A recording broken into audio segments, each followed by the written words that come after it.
NCP मध्ये होतात, मात्र आता पूर्वीच्या पक्षामध्ये आपल्या घरवापसी आपली या निमित्तानं झालेली आहे। सुनबाईला निवडून आणण्यासाठी पुन्हा एकदा मैदानात आपण होतात। काय आव्हानं होती या निवडणुकीच्या दरम्यान? निवडणूक म्हटली की आव्हानं असतातच आणि या आव्हानांचा मुकाबला करूनच निवडणुकीमध्ये मतदान मागायचं असतं। तो रक्षाताईंनी गेल्या 10 वर्षामध्ये केलेलं उत्तम काम आणि केंद्र सरकारची कामगिरी, मोदीजींना या देशात पंतप्रधान परत करावं ही मतदारांची असलेली इच्छा, यामुळे मला वाटतं वातावरण एक रक्षाताईच्या बाजूला, भारतीय जनता पार्टीच्या बाजूला आहे।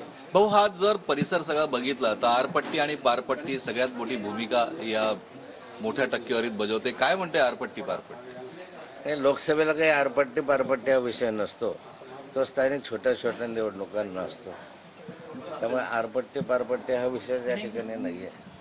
भाऊ, काय सांगाल आज, म्हणजे की जिला आपण मुली समान मानतो त्या सुनेची उमेदवारी, आणखीन त्याच वेळेस जी मुलगी आहे ती सुद्धा विरोधात, म्हणजे एक कौटुंबिक असा प्रकारचं चित्र मला वाटतं हे पहिल्यांदाच तुमच्या आयुष्यातल्या निवडणुकीत समोर आलेलं आहे।